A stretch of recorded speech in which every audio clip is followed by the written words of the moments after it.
Hello and welcome to Beautifully Balanced. Health and happiness aren't found in a bottle of prescription pills or with any fad diet. Instead, we can activate your body's natural ability to heal itself. And that is exactly what we're going to do together here. I'm Sarah Teeple, a women's integrative health practitioner, and I blend the ancient wisdom of Ayurveda with the modern science of functional medicine to help you heal your gut, rebalance your hormones, and calm anxiety naturally. Here I'll teach you the smart, sustainable, personalized, and fun way to use nutrition, herbs, and healthy lifestyle to feel vibrant, energized, and beautiful inside and out. Are you ready? Let's dive in. Hello and welcome to Beautifully Balanced.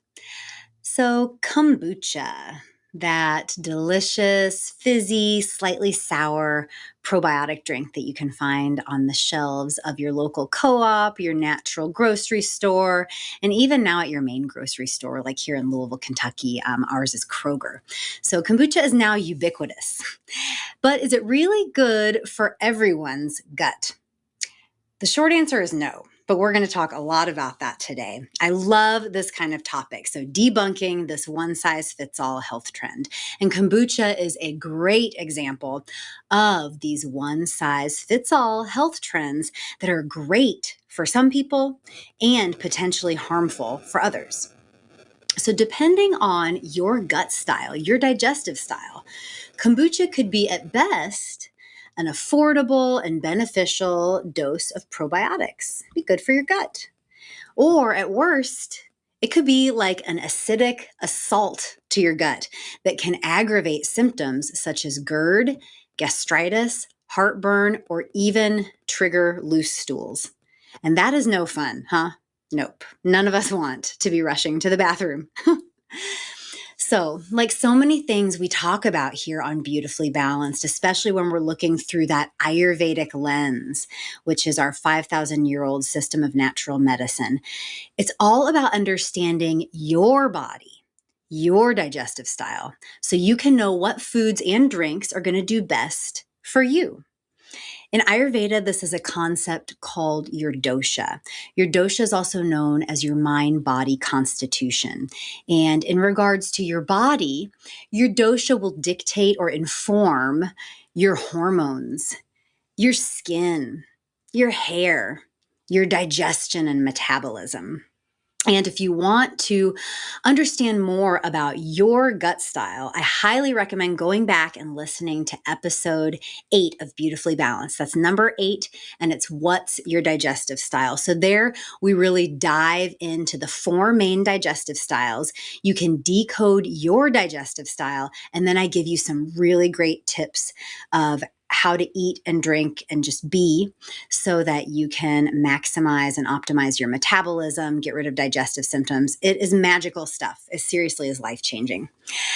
So the episode title of today's episode, kind of says it all. It's all about kombucha and is it good for everyone's gut health? And in short, as I said, the answer is no. But in this episode, I'll tell you why. We'll dive into it. You'll understand your gut and the way it works. And we'll talk about who should be drinking kombucha or who it can be beneficial for, but also the when and the how. So the who, when, and the how. Who should be drinking kombucha? How much of it? A whole bottle of it? A whole 16-ounce bottle? 2 bottles a day? Is that too much? We'll find out. And also we'll talk about when to drink it in relation to food. So it makes a huge difference on how it will impact your gut and your microbiome, whether you're drinking it between meals, before meals, during a meal, or after a meal. So don't let this detail that we're going to go into feel like daunting minutia. Don't let it feel like, oh my God, it's all the stuff I have to remember. But let it feel really cool and like something to get curious about that, oh my gosh, I can choose what health drinks to imbibe to enjoy, and I can know exactly when to do it, so it's going to be best for me. So in this way, even these small purchases, this $2.99, $3.99 bottle of kombucha, we can make it work best for you. Or if it's going to be driving unwanted symptoms, we can finally empower you to say, hey, I know this is like a big health trend and everything, but I don't need to be drinking this. Let me choose something else that's going to be more appropriate for me. For those of you who may be unfamiliar, and I probably could have said this earlier in the episode, but kombucha is a naturally fermented black tea drink. So that is how it's traditionally been made. It's black tea to which you add sugar and this culture called a SCOBY. And a SCOBY is, it's an acronym, SCOBY, and it stands for Symbiotic Colony of Bacteria and Yeast. And if you've ever brewed kombucha at home, which I have, of course, I have, but this was like 12 years ago at the beginning of the trend. I was brewing it at home because I was like, I'm not spending $4 a bottle on this stuff. And I was drinking way too much of it. But we can talk more about that later. So the SCOBY is basically this kind of gelatinous looking colony of bacteria and yeast that you add to that sweetened tea, and the bacteria and yeast in the SCOBY, through lactofermentation, they feed on the sugar in the kombucha concoction that you've made, the tea and sugar.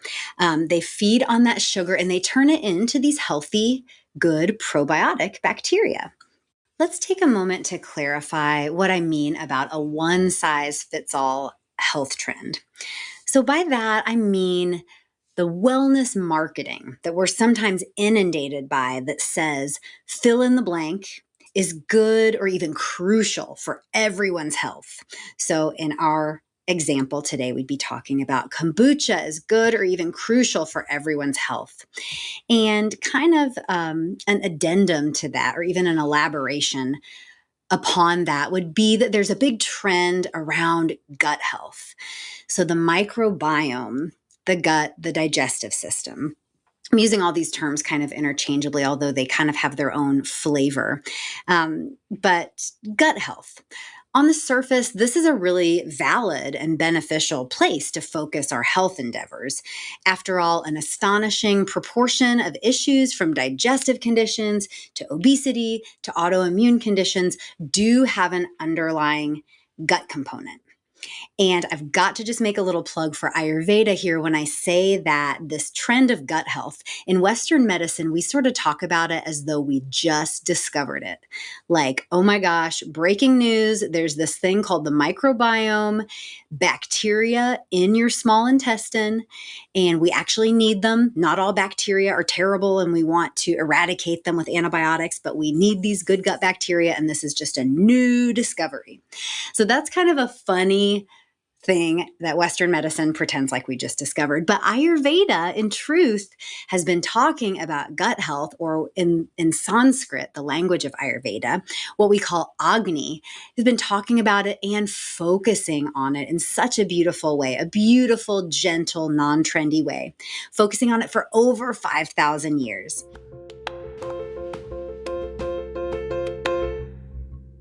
So before we talk about how to heal our gut, we need to understand what gut health is and how ours is unique. So in Ayurveda, this concept of gut health, or Agni, is an even bigger concept. Agni refers to not only your microbiome, but your appetite, your metabolism, your ability to absorb and assimilate the nutrition from your food, your body's ability to process that food, and then even onto your bowel movements. So it's this really, really big concept. And if you haven't yet, go back and listen to episode 5 of Beautifully Balanced. It's called How Your Gut Actually Works. And in that quick episode, you will get a truly illuminating, a quick but in-depth education on how your metabolism, appetite, microbiome, how these are all connected, and what you can do to truly care for those on a deeper level, to understand and care for them on a deeper day-to-day level without just being dependent on buying a bottle of kombucha here and there, or spending $60 on the most expensive bottle of probiotics. So it's about so much more than that. And I tell this to you because I find it so empowering. And this is what this podcast is all about, me sharing Ayurveda's perspective and functional medicine's perspective about how you can understand your body on such a deep level that you will know how to heal your gut on a deep level. And you won't need to, have nearly as many pills, unnecessary surgeries, see as many doctors. You'll DIY, do it yourself. So, as far as this concept of personalization, what is your gut style? And is kombucha appropriate for your gut or metabolic style? In Ayurveda, there are 4 digestive styles. For the purpose of this episode, I'm not going to go super deeply into each one, but if you want to find out your digestive style, go back to episode 8 of the Beautifully Balanced podcast. That is what's your digestive style? And you can decode it and learn a little bit about the 4 digestive styles there, as well as a few really helpful takeaways on how to eat, drink, and live with your gut and metabolism in mind. Let's talk a little bit about just the digestive styles in a nutshell, because I want you to really understand your body and then understand if kombucha is going to be good for you or not in the context of this episode. So one of the digestive styles in Ayurveda is called balanced or sama agni or balanced digestion. And when we have balanced digestion, which hopefully many of you have, we all have it sometimes, but that means relatively healthy digestion. We're pretty hungry for 3 meals a day. We have a decent, healthy appetite. We are feeling relatively good and energetic after eating, not too heavy, groggy. We're not having a ton of digestive symptoms and issues like heartburn, loose stools, or even lots of constipation. But things are relatively smooth sailing. So for people with balanced digestion, kombucha is a good choice. It's an affordable way to inoculate or re-inoculate your gut with a nice healthy dose of probiotics. And in a moment, I'll tell you how much kombucha and when to drink it. But first, I'm going to tell you a little bit about who kombucha is the worst for. So if you have what we call in Ayurveda tikshna agni or sharp digestion, kombucha is not doing you any favors. So how to know if you have sharp digestion? If you have the following symptoms, you would have what's considered sharp digestion or hot digestion. Those symptoms are heartburn, anything acidity related. So GERD, heartburn, acid reflux, that sour stomach, gastritis, which is a burning in the stomach, or loose stools. So loose urgent stools can be a sign of inflammation in the small and or large intestine. And these are all conditions, according to Ayurveda, of just heat and acidity. And when deciding what substances to put in our body, we look at the qualities of that substance. And kombucha has the qualities of heating and acidic. And what do you think happens when you add a heating and acidic beverage to a hot and acidic digestive system? That's right. More of the same, more heat, aka inflammation, more acidity, aka acid reflux, GERD, heartburn. So if you are struggling with those acid related issues, steer clear of kombucha. It is sour, it is acidic, it is not your friend. For your dose of probiotics, you don't need as many probiotic foods. You've already got sufficient digestive enzymes and stomach acids. And the heating nature of kombucha, the sourness, the acidity, essentially those are spiking your digestive enzymes and your stomach acids, or they're acting like those things. And if you already have plenty of those things, you don't need more. But if you have that balanced digestion, relatively symptom-free, you're human, you might have a little something here and there. Or if you are a little more prone towards constipation or that heavy feeling after eating, or even gas and bloating, a little bit of kombucha could be good for you. And so how much kombucha and when. The best way to drink kombucha is to get your bottle. I really like the brand GT's kombucha. They've just been around forever, but there are also now a lot of locally made brands. So in Louisville, Kentucky, we have a ton of really good locally made ones. I also, for the record, love a company called Key probiotic drink. It's kefir, or some people say kefir, but Kefir. It's water kefir instead of kombucha, and it's just a little less sour and acidic, and I love it. Their orange cream flavor is the jam. Delicious. So if we get, let's just say you're getting a 16-ounce bottle of kombucha, and they usually have the twist-off cap, so you can cap it back up and keep it fresh and fizzy, which is great. But you're going to want to drink maybe 5 or like 4 to 6 ounces of that, either between meals or maybe 30 minutes before a meal. So drinking it on an empty stomach really helps re-inoculate your gut with that good bacteria. So that's a great time to drink it. Drinking it a little bit before a meal also, especially if you have that heavy digestion, if you have weight gain but low appetite, we call that kind of sluggish metabolism. Manda agni is the term for it, slow digestion. And you'll learn about that when you go back and listen to episode 8 about finding out your digestive style. But if you have that slow, heavy digestion and drink a little kombucha about 20, 30 minutes before a meal, that can really, really kind of act as additional digestive enzymes and stomach acids to help you digest that meal. What you don't want to do is drink kombucha with a meal or drink it after a meal, especially if you have any acidity and you're still just gung-ho on drinking kombucha. If you drink it after a meal, that's just going to increase all of the acidity right at the end of your eating, which is when you do not want to increase that acidity. So I have given you a big snapshot here into kombucha, the lovely, beautiful fermented probiotic drink, who it's good for, who can safely just steer clear of it, you sharp digestion, Tikshna Agni people out there. And if you're going to drink it, how much to drink and when. So I hope you found this really, really helpful. And thank you so much for being here. Please feel free to leave me any feedback as well as any topics that you would like to hear a show on. I always love your feedback and your input, and I want this to be here as a free resource for you.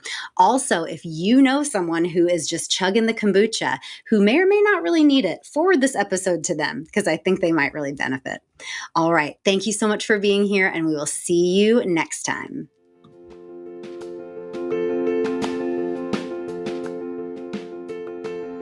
Thank you for being here with me today. Remember, you can feel your best naturally. Just try one new thing a week that you learn here and watch your body and life transform. And if you're ready to take this to the next level, learn your dosha, get your personalized holistic plan, and live beautifully balanced, you've got to come see me at sarahteeple.com. That's SARAHTEEPLE.com. There you can learn about how to work with me one-on-one or book a free holistic chat and just tell me what you're working on. I love to hear from you and help you live your best life. So until next time, be well. Oh, and if you love this conversation, please rate and review our podcast. That really helps more people find natural healthcare options.